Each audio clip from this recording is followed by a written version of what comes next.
saudara. Saya yakin mereka mengira yang menangkap itu adalah pemerintah, Bung Karno. Bukan. Saya bisa sampaikan nih, bukan. Yang menangkap adalah pengkhianat yang berada di dalam diri kita, intelijen.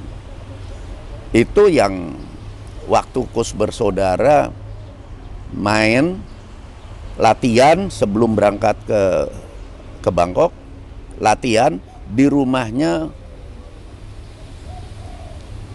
Komodor Laut Oyok. Kita manggilnya namanya terkenal Pak Obok. Nama samarannya Pak Obok. Tapi namanya dia Komodor Laut Oyok. Dia adalah kepala intelijen Koti yang membikin proyek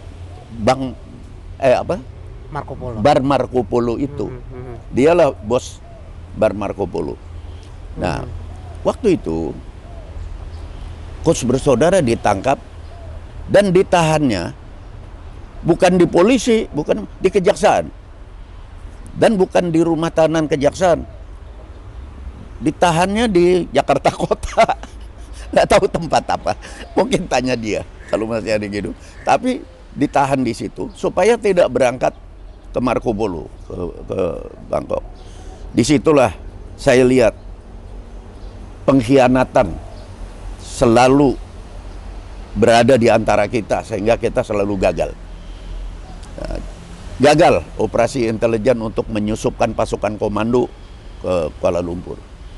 Di samping itu sekarang cerita saya dan yang sebelum saya, karena saya melanjutkan operasinya.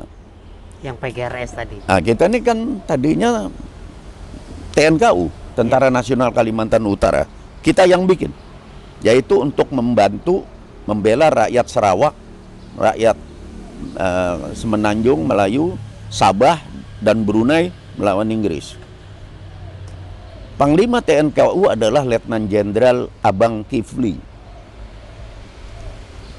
Tiba-tiba tahun berapa ya, lupa tahun, tapi tahun 1960-an lah, 64 kalau nggak salah.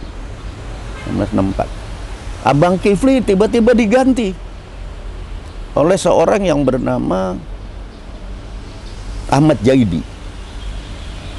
Jadi waktu gelombang demi gelombang sebelum gelombang tentara RPK itu Kopasanda, saya sudah tidak sama briefing bahwa panglima kita itu Abang Kifli, ternyata bukan.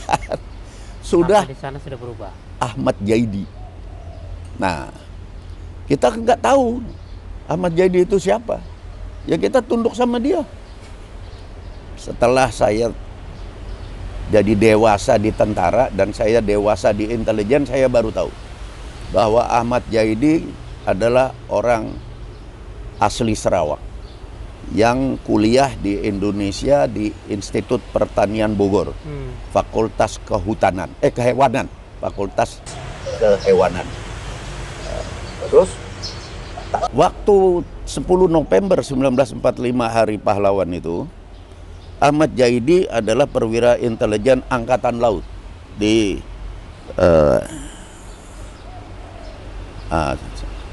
barangkali kalau ada buku saya tulisannya, saya nulis buku tentang riwayat hidup saya. Biografi. Itu ya saya tulis itu namanya. Dia itu dulu di mana gitu, di kesatuannya apa, di intelijen Angkatan Laut. Setelah saya tua, saya datang bertemu sama Wong Kicok, Panglima PGRS. Saya bertemu dengan Bong Hon, Komandan Batalion Pasukan Gerilya Rakyat Kalimantan Utara. Paraku. Mereka dulu dilatih di Cilendek, Bogor, oleh Kopassus, oleh Brimob, oleh pasukan gerak cepat Kopaskas, oleh Marinir, Angkatan Laut, Angkatan Udara, gerak cepat, polisi, semua pasukan khusus kita melatih dua anak ini. Anak ini anak muda, terutama Bonghon umurnya baru 18 tahun. Kita latih dulu oleh intelijen kita di Bogor. Nah, saya bertemu mereka di Singapura jauh sesudah saya pensiun. Saya pensiun. Saya baca Opa, Jadi yang purnawira. Parakou itu saya baca di beberapa artikel sejarah menyebutkan bahwa operasi Parakou itu kayak operasi melawan anak buah sendiri, Opa. Iya, memang. Benar. Memang melawan murid-murid kita sendiri. Yang dilatih tadi. Saya kan umur saya masih sangat muda. Waktu itu baru umur 25 tahun saya. Tapi anak buah saya umurnya kan udah 40 ke atas. Mereka pelatihnya musuh. Dulunya pelatih musuh. Jadi mereka kenal sama musuh. Gitu. Berat sekali secara psikologis sebagai tentara. Politik berubah setelah G30S. Ya. Kawan kita harus kita lucuti gitu. Sementara dia bingung, jadi peperangan bingung, serba bingung. Karena dulu nggak ada alat komunikasi, nggak ada. Bagaimana kita bisa? Dia di hutan, dia bilang saya nggak tahu ada kejadian apa di Jakarta. Nggak ada. Kenapa kita mesti baku tembak itu? Iya. Itu yang berat. Tapi kita kan melaksanakan tugas negara. Politik negara adalah politik tentara. Jadi sebagai tentara ya saya ikut politik negara. Begitupun mereka. Mereka berjuang demi ideologi dan itu instruksi dari partai komunisnya dia. Terserah. Tapi kita sebagai manusia dengan sesama manusia kita punya rasa kemanusiaan. Dan kita orang Pancasilais, kita nggak pernah lah memperlakukan musuh kita sampai mati atau sampai tidak bisa kita gunakan. Untuk apa? Kalau buat intelijen tuh kalau musuh yang mati untuk apa? Bukan kerjaan kita tuh, kerjaan bagian pemakaman. Ya, kalau buat intelijen musuh harus hidup. Harus segar dirangkul. hidup. Harus dirangkul. Ya, harus dirangkul untuk kita ajak sama-sama operasi. Berarti Opa sebenarnya gerakan komunis itu tidak hanya yang tergambar di tahun 48 atau 65. Juga Parakou juga sebenarnya. Oh itu ya. Jadi itu saya sampaikan tadi ada pengkhianatan. Jadi komandan TNKU yang tadinya Letnan Jenderal Abang Kifli, Zulkifli, tapi kita nyebutnya Abang Kifli, diganti dengan Ahmad Jaidi. Ahmad Jaidi Adrus. Belakangan setelah saya cerita, saya udah selesai lah perang, nggak ada lagi tuh. Ternyata Ahmad Jaidi Adrus jadi Menteri Besar Sarawak dalam negara Malaysia. Apa ini bukan pengkhianatan? Itu. Jadi kita punya kebudayaan berkhianat. Dia tuh jadi Menteri Besar Sarawak sampai mati. Sampai matinya. Dan dia dimakamkan di sana, meninggal di makam pahlawannya Malaysia. Iya. Sementara itu, kalau Sunardi pergi ke Kalibata, di Kalibata itu ada dimakamkan para pejuang Indonesia yang adalah orang Sarawak, orang Singapura, dan orang Brunei. Gitu. Nah, orang Brunei sendiri yang menjadi tentara pangkatnya kapten TKR, Tentara Keamanan Rakyat, berjuang memerdekakan Indonesia, memproklamirkan negara Brunei sebagai negara republik, dan dia perdana menterinya namanya Datuk Azahari. Datuk Azahari ditangkap oleh Inggris, dibuang nggak tahu mana, saya dengar di Filipina terakhir dan meninggal, nggak tahu di mana. Itulah penderitaan orang yang kalah, dan kalah itu karena intelijennya kalah, dimainkan semua. Nah, ketika saya ketemu sama Bong Kicok dan Bong Hon, kakak beradik itu di Singapura, kita membahas iseng-iseng nih untuk buku. Saya bilang, saya mau menulis buku. Oh, sorry, bukan. Bong Hon mau menulis buku. Jadi kita sama-sama menceritakan pengalaman masing-masing. Dari Bong Hon, terus saya sendiri juga, saya mau nulis buku supaya dibaca oleh generasi penerus. Waktu itu saya tanya, kenapa kamu bisa kalah? Nanti kalau kenapa saya kalah, nanti saya ceritain. Kenapa kamu kalah? Dia bilang pengkhianat. Jadi rupanya pengkhianatan itulah yang menyebabkan kita itu selalu kalah dalam perang. Siapa yang berkhianat?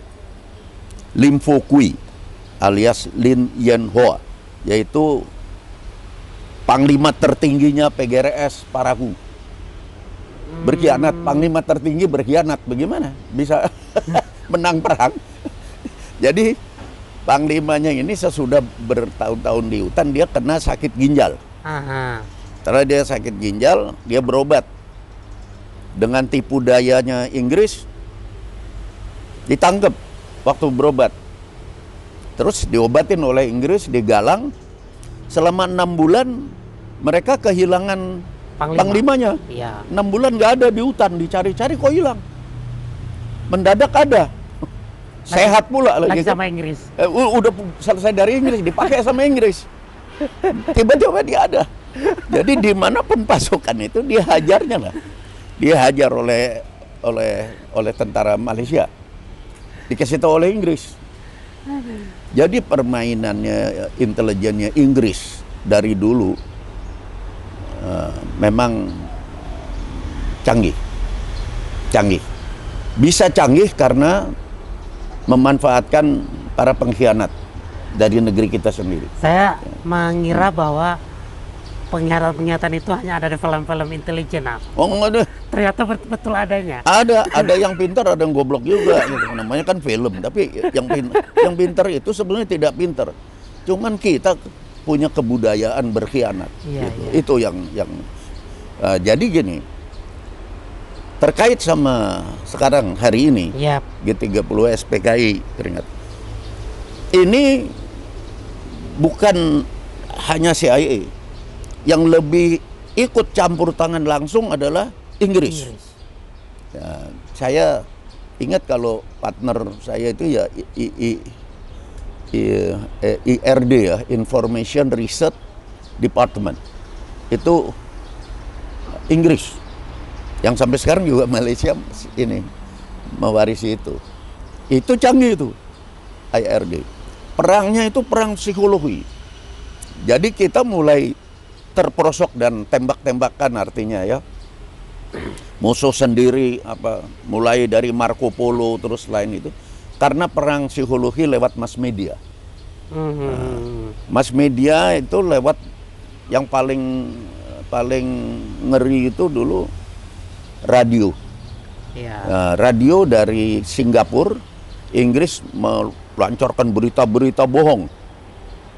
Ya menjelek-jelekan Bung Soekarno, pemimpin nggak tahu diri macam-macam lah. PKI, komunis, jadi komunis menderita, nggak akan sejahtera. Iya. Nah, kalau kita ngomong sekarang sama generasi penerus, pada nggak percaya, pada belum. Kok Cina maju? Kita nggak bisa ngomong. Iya. Jadi nggak ada gunanya sebenarnya kita ngomong-ngomongnya, nggak usah lah. Kita lebih bagus sekarang kita ngurusin diri kita sendiri aja, biar kita maju, baru kita ngomong lagi. Jangan kita nggak maju ngomong aja kebanyakan, itu nggak ada kerjanya. Jadi anak-anak milenial, apalagi sekarang ini kan udah generasi Z, ketawa dia kalau kita ngomong. Apalagi dia lihat kontroversi terus itu cerita tentang G30S.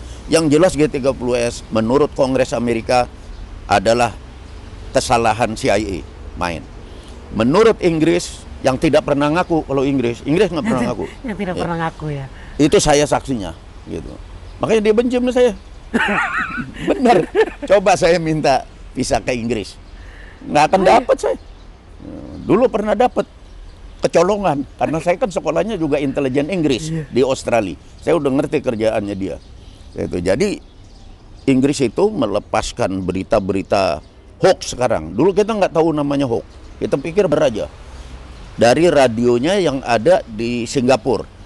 Namanya radio Chai Keng. Radio Chai Keng. Bahasa Indonesia, bahasa Cina. Wah, itu anak-anak muda kita termasuk saya mendengarkan itu terus-terusan sampai budak gitu. Terus-terusan dibentuk kita dibentuk. Iya, Sehingga kita diadu.